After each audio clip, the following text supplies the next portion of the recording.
Hello दोस्तों, welcome back to my channel. अगर आपने अभी तक मेरे चैनल को सब्सक्राइब नहीं किया है तो जल्दी से मेरे चैनल को सब्सक्राइब कर दें। एपिसोड 21 की शुरुआत में मिस्टर फांग और शू बैठकर बात कर रहे होते हैं। मिस्टर शू कहने लगते हैं कि सुवेन मिस्टर शू की एक कैपेबल असिस्टेंट है और इंस्पेक्शन टीम में उसकी बात भी मानी जाती है। अगर उसकी कोई गलत इंटेंशंस हुई तो हम अपने आप को नहीं बचा पाएंगे। मिस्टर फांग कहते हैं कि ये सब सोचने से कुछ नहीं होगा, हमें अपने एक्शंस पर ध्यान देना चाहिए। मिस्टर शू कहते हैं कि आपका कहने का मतलब ये है कि हमें सुवेन को इन्वेस्टिगेट करना चाहिए कि आखिर उसके पास हमारे खिलाफ कौन सी जानकारी है। मिस्टर फांग कहते हैं कि हाँ ऐसा ही। मिस्टर फांग कहते हैं कि अपने आप को बचाने का यही बेहतरीन तरीका है। अब चूंकि हम इस बात को लेकर परेशान हैं कि अगर उसने इंस्पेक्शन जारी रखी तो उसे हमारे खिलाफ कोई सबूत मिल जाएगा, इसीलिए हमें उसको इंस्पेक्शन जारी रखने से रोकना होगा। अब यन आज हुसे के आदमियों के साथ एक आदमी से पैसे वापस निकलवाने के लिए आया होता है, लेकिन ये आदमी कह रहा होता है कि मेरे पास पैसे नहीं हैं। इसके साथ ही जो दोनों होते हैं वो तो इस आदमी को बहुत मार रहे होते हैं और ये येन को भी इसको मारने के लिए कहते हैं, लेकिन येन इस आदमी को मार नहीं पा रहा होता। तो ये देखकर ये येन को इस आदमी की तरफ ही धक्का दे देते हैं।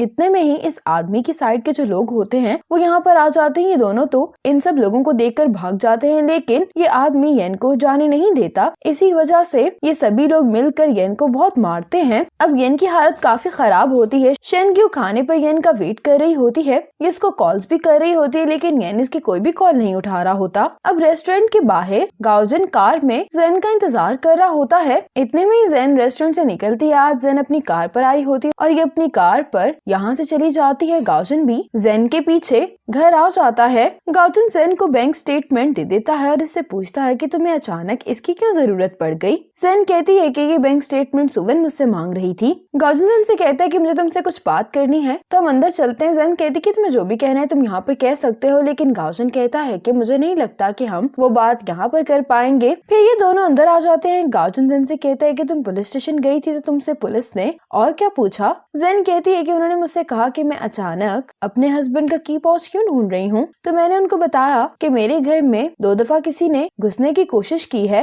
लेकिन तुम फिक्र नहीं करो, मैंने तुम्हारा नाम नहीं लिया। जेन कहने लगती है कि तुम बिलिंग कब वापस जा रहे हो, सुवेन तुम्हें डिनर पर लेकर जाना चाहती है। गाओजन कहता है कि कुछ वक्त के लिए मैं यहाँ से नहीं जा रहा हूँ, मैंने फैसला किया है कि मैं यहीं पर रुककर तुम्हारी मदद करूंगा। जेन कहती है कि तुम्हें ऐसा करने की जरूरत नहीं है, वैसे भी अब काफी देर हो गई है, तुम्हें वापस चले जाना चाहिए। ये सुनकर गाओजन जेन के पास आता है और इससे कहता है कि मैं सिर्फ तुम्हारी मदद करना चाहता हूँ। जेन कहती है लेकिन मैं तुम्हारी मदद को एक्सेप्ट नहीं कर सकती। गाओजन कहता है कि तुम ऐसा क्यों कह रही हो, तो जेन कहती क्योंकि मैं तुम्हें इस फेवर के बदले में कुछ भी नहीं दे सकती। ये कहकर जेन बालकनी में आ जाती है। गाओजन इसके पास आकर कहने लगता है कि मुझे तुमसे बदले में कुछ भी नहीं चाहिए। जेन कहती है कि इस दुनिया में कोई भी बगैर बदले के किसी की भी मदद नहीं करता, और तुमने कल सही कहा था कि अगर ऐसा ही सब कुछ चलता रहा तो एंड में हम दोनों में से किसी को भी कोई फायदा नहीं पहुंचेगा, इसीलिए हम इस सब को यहीं पर खत्म कर देते हैं। गाओजन कहता है कि कल मैंने जाने की बात इसलिए की थी क्योंकि मैं नहीं जानता था कि मैं तुम्हें फेस किस तरह से करूंगा, क्योंकि उस दिन मैंने तुम्हारे साथ बहुत गलत किया था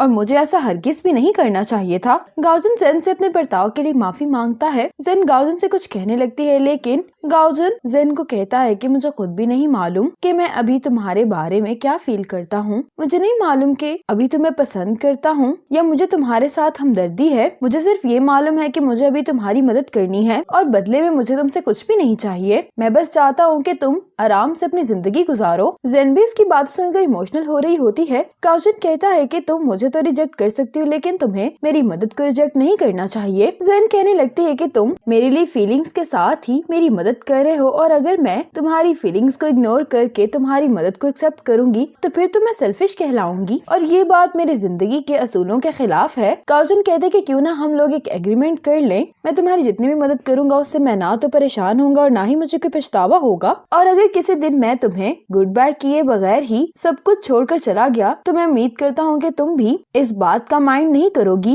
जेन गाओजन की ये बात सुनकर अपना फेस साइड पर कर लेती है, लेकिन गाओजन इसका चेहरा अपनी तरफ करते हुए पूछता है कि क्या तुम इससे एग्री करती हो। जेन कहती है कि तुम अपने आप से और बाकी सबसे भी झूठ बोल रहे हो। गाओजन कहता है कि हम सब बड़े हो गए हैं, इसीलिए अपनी फीलिंग्स और एक्शन के जिम्मेदार हम लोग खुद हैं। जेन कहती है कि मैं इसके बारे में सोचूंगी। ये सुनकर गाओजन जेन को गुड बाय बोलता है और यहाँ से चला जाता है। अब गाओजन और लियो ड्रोन की मदद से फैक्ट्री के अंदर की सूरत हाल देख रहे होते हैं। लियो गाओजन से कहता है कि फैक्ट्री के अंदर डॉग है, इसलिए हम लोग इतनी आसानी से फैक्ट्री के अंदर नहीं जा पाएंगे और ना ही हम वांगडॉली को बाहर निकाल सकते हैं। तुम्हें कोई और ही ट्रिक सोचनी होगी। गाओजुन लियू से ड्रोन का कंट्रोल पकड़ लेता है और अब गाओजुन ड्रोन को फैक्ट्री के अंदर लैंड करवा देता है। इस ड्रोन को देखकर डॉग भी भौंकने लगता है। वांगडॉली डॉग को चुप करवाने के लिए अपने रूम से बाहर आता है तो ये यहाँ पर जब ड्रोन को पड़े हुए देखता है तो ये इसको उठा लेता है। वांगडॉली ड्रोन को अपने रूम में ले आता है। इतने में गाओजुन फैक्ट्री का दरवाजा खटखटाता है। वांगडॉली इससे पूछता है कि तुम यहाँ पर क्या कर रहे हो। गाओजुन कहता है कि हम ग्लोबल पोजीशनिंग सिस्टम के लिए डेटा कलेक्ट कर रहे हैं, लेकिन जब हम इस इलाके के मैप को देख रहे थे तो मेरे ड्रोन की बैटरी खत्म हो गई, जिसके कारण वो फैक्ट्री में आ गिरा है। लेकिन वांगडॉली कहता है कि मुझे तो कोई भी ड्रोन नहीं मिला। गाओजुन इसको बहुत मनाने की कोशिश करता है लेकिन ये तो कोई रिस्पॉन्स नहीं कर रहा होता और अब गाओजुन इसको कुछ पैसे देते हुए कहता है कि इतनी देर रात तक भी काम करना आसान नहीं है। वांगडॉली गाओजुन से पैसे लेकर कहता है कि तुम यहीं पर इंतजार करो, मैं तुम्हारा ड्रोन ढूंढने में मदद करता हूँ। कुछ देर बाद वांगडॉली गाओजुन के ड्रोन को लेकर आ जाता है। गाओजुन ड्रोन लेकर इसका शुक्रिया अदा करता है और साथ ही ये और लियू वांगडॉली को पकड़कर फैक्ट्री से बाहर निकाल लेते हैं। लियू तो वांगडॉली को लेकर चला जाता है और गाओजुन फैक्ट्री का दरवाजा भी बंद कर देता है। अब लियू ने तो वांगडॉली को कार के साथ बांधकर नीचे बिठा दिया होता है। गाओजुन वांगडॉली से पूछता है कि क्या तुम शिनलियांग को जानते हो, तो ये कहने लगता है कि हाँ।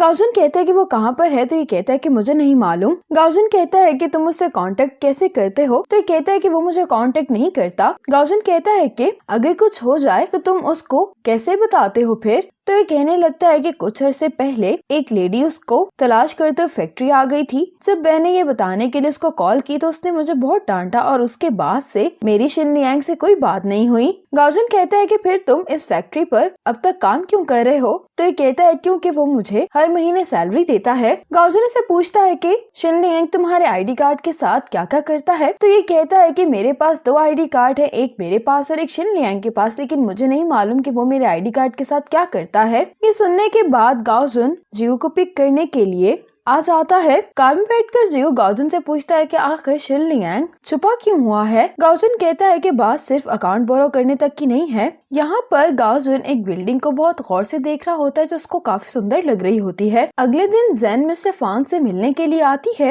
मिस्टर फांग जेन से कहने लगते हैं कि कंपनी में ऑडिट चल रहा है, इसीलिए पैसे ट्रांसफर करने में इतनी देर हो गई। आप यूनिंग के पेरेंट्स से कहिएगा कि वो कंपनी आकर कुछ पेपर वर्क कंप्लीट कर दें तो पैसे आपको बहुत जल्द ही ट्रांसफर हो जाएंगे। जेन इसके लिए मिस्टर फांग को थैंक्स बोलती है। मिस्टर फांग जेन से कहते कि मैं तुम्हें एक बात कहना चाहता हूँ कि तुम्हें यूनिंग की जितनी भी सब चीजें हैं उनको बहुत संभाल कर रखना चाहिए। तुमने तो काफी अरसे से काम नहीं किया, इसीलिए तुम्हें सोसाइटी को नहीं जानती। लोग अपने फायदे के लिए आपको किसी भी तरह से नुकसान पहुँचा सकते हैं। जेन कहती है कि आप जो भी कहना चाहते हैं आप साफ साफ बात करें। मिस्टर फांग कहते हैं कि इंस्पेक्शन टीम यूनिंग के मामले को इन्वेस्टिगेट कर रही है और कुछ लोग तो टीम में अपने पर्सनल कनेक्शंस भी इस्तेमाल कर रहे हैं। कंपनी को तो इससे कोई ज्यादा फर्क नहीं पड़ेगा, लेकिन मुझे डर है कि हर चीज के लिए यूनिंग को इल्जाम दिया जाएगा और इससे तुम बहुत ज्यादा अफेक्ट होगी। इतने में मिस्टर चिव मिस्टर फांग को मीटिंग के लिए बुलाने के लिए आ जाते हैं। जेन ये देख कर कहती है कि आप बिजी हैं इसलिए मैं चलती हूँ। जेन मिस्टर फांग को गुड बाय कहकर यहाँ से जाने लगती है और मिस्टर फांग मिस्टर चिव को भी जेन के साथ भेज देते हैं। जेन जब यहाँ से वापस जा रही होती तो इसकी मुलाकात यहाँ पर मिस शेन और वेन से होती है। मिस शेन जेन को देखकर इसे मिलने के लिए अपना हाथ बढ़ाती है, लेकिन जेन मिस शेन को इग्नोर करके यहाँ से चली जाती है और ये बात बाकी सबको भी काफी अजीब लगती है।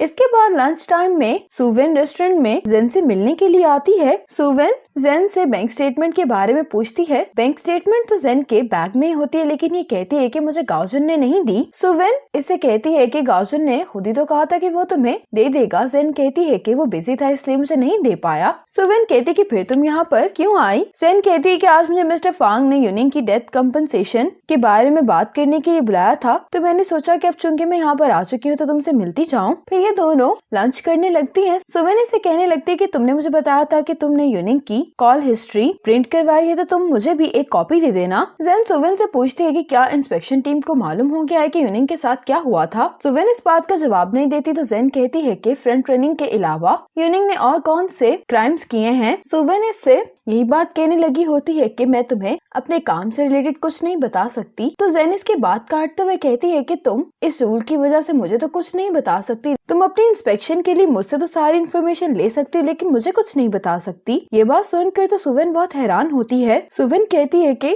तुम्हें मालूम भी है कि तुम क्या बात कर रही हो? क्या तुम वाकई में ही जो भी तुमसे बाकी सब कहेंगे उन बातों पर यकीन कर लोगी? यूनिंग ने तुम्हें इतने साल घर रखा है, क्या इस वजह से तुम इतनी बेवकूफ हो गई हो? तुम अपना दिमाग इस्तेमाल नहीं कर सकती? तुमने तो वैसे भी इतने सालों से काम नहीं किया, इसलिए तुम नहीं जानती कि जो भी बाकी सब कहते हैं उसके पीछे उनका कोई मकसद जरूर होता है। इन सब बातों से जेन बहुत ज्यादा हर्ट हो जाती है, कहने लगती है कि तुम सही कह रही हो, मैंने कभी काम नहीं किया, मैं बहुत यूजलेस हूँ और मैं सिर्फ एक हाउसवाइफ हूँ, इसलिए मेरे पास दिमाग नहीं है, मैं तो सिर्फ एक पेट हूँ और मेरा कोई भी फ्यूचर नहीं है। तुम यही सब कुछ कहना चाह रही हो ना? इसी मोमेंट पर एपिसोड 21 खत्म हो जाती है।